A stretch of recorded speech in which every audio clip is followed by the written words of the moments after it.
ஜானகி அம்மா அவர்களோட personal pen drive அவங்களோட பேத்தி அப்சரா அவர்கள்ட்ட கிடச்சிருக்கு அப்படின்னும் அதில் இருந்த விஷயங்களை பார்த்து அப்சரா அவர்கள் ரொம்பவே ஷாக் ஆகியிருக்காங்க அப்படிங்கிற மாதிரியான தகவல் தான் சமீபத்தில் கிடச்சிருக்கு. என்ன நடந்திருக்கு அப்படிங்கிற கம்ப்ளீட் டீட்டெயிலை தான் இந்த ஒரு வீடியோவில் நம்ம பார்க்க போகிறோம். ஜானகி அம்மா அவர்களோட இறப்புக்கு அப்புறம் தொடர்ந்து சோசியல் மீடியா ஃபுல்லாகவே அவங்கள பற்றி நிறைய விஷயங்கள் பேசப்பட்டு வந்துட்டு இருக்கு. அந்த வகையில் சமீபத்தில் அவங்களோட பேத்தியான அப்சரா அவர்கள் அவங்க வீட்டில் நடந்த ஒரு சில விஷயங்களை பற்றி ஷேர் பண்ணியிருந்தாங்க. குறிப்பாக ஜானகி அம்மாவோட இறப்புக்கு அப்புறம் அவங்க கொடுத்திருந்த பேட்டியாக இருக்கட்டும், அவங்க பேசியிருந்ததாக இருக்கட்டும், அவங்க மிக பெரும் அளவில் அழுத மாதிரி தெரில, சிரிச்சிட்டே தான் இருந்தாங்க. ஸோ இதெல்லாம் வச்சு பார்க்க வந்து இன்னும் உங்களுக்கு ஃபீலிங்ஸே இல்லையா, அவங்க போனதில் வருத்தமே இல்லையா அப்படிங்கிற மாதிரி நிறைய பேர் வந்து சொல்லிட்டு இருக்காங்க. அண்ட் இதற்கு நான் ஓப்பனாக ஒரு விஷயத்த சொல்லணும்னு நினைக்கிறேன். சொல்லப்போனால் என்னையை விட என் அக்கா வர்ஷா தான் பாட்டி மேலே ரொம்ப ரொம்ப பாசமாக இருந்தாங்க. பாட்டியும் அவங்க மேலே ரொம்ப பாசமாக இருந்தாங்க. அதுக்காக நான் பாசமாக இல்லை அப்படிங்கிற அர்த்தம் இல்லை. பட் அட்டாச்மெண்ட் அவங்க 2 பேத்துக்கும் ரொம்ப ஓவராக இருக்கும். அண்ட் சமீபத்தோடு கூட பாட்டியோட பென்ட்ரைவ் ஒன்று பார்த்தேன். அதில் வந்து அக்காவோட ஃபோட்டோவும் பாட்டியோட ஃபோட்டோவும் அவ்வளோ ஃபோல்டர்ஸ் இருந்துச்சு. அண்ட் அக்காவை அவங்க எந்த அளவுக்கு நேசிச்சிருக்காங்க அப்படிங்கிறது என்னால் உணர முடிஞ்சிச்சு. அண்ட் பக்கத்துலேயே பார்த்தேன், எனக்குமே தனியாக ஒரு ஃபோல்டர் போட்டிருந்தாங்க.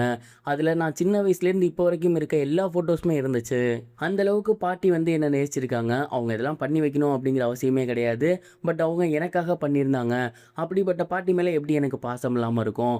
அவங்களோட பென்ட்ரைவில் அவங்களோட பாடல்கள்னு தனியாக இருந்துச்சு. அவங்களுக்கு பிடிச்ச அவங்க கணவர், அதாவது தாத்தாவோட ஃபோட்டோ, அப்பாவோட ஃபோட்டோ, இது மட்டும் இல்லாமல் எங்களோட ஃபோட்டோ அப்படின்னு தனித்தனியாகவே ஃபோல்டர் பண்ணி வச்சுருந்தாங்க. அவங்க எந்த அளவுக்கு எங்கள் மேலே பாசமாக இருந்தாங்களோ அதே அளவுக்கு நாங்களும் அவங்க மேலே ரொம்ப ரொம்ப பாசமாக இருந்தோம்.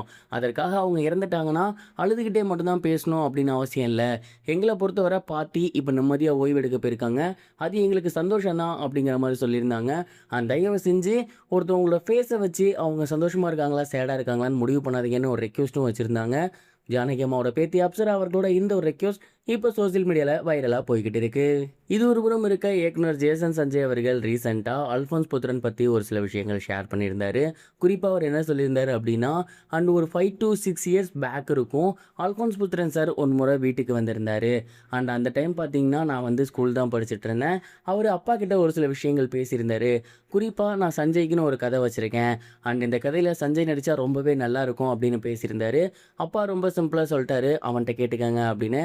பட் எனக்கு ரொம்பவே தயக்கம் இருந்துச்சு அந்த ஒரு டைம் சினிமாக்குள்ளே வரதுக்கு. அதனால் வந்து நான் வேணான்னு சொல்லிட்டேன். பட் வேணான்னு சொல்ல போகிறதுக்கு முன்னாடி என் மனசுக்குள்ளே மிகப்பெரிய ஒரு போராட்டம் இருந்துச்சு. ஏன்னா அல்ஃபோன்ஸ் புத்திரன் சார் அந்த டைமில் மிகப்பெரும் ஒரு டைரக்டர்.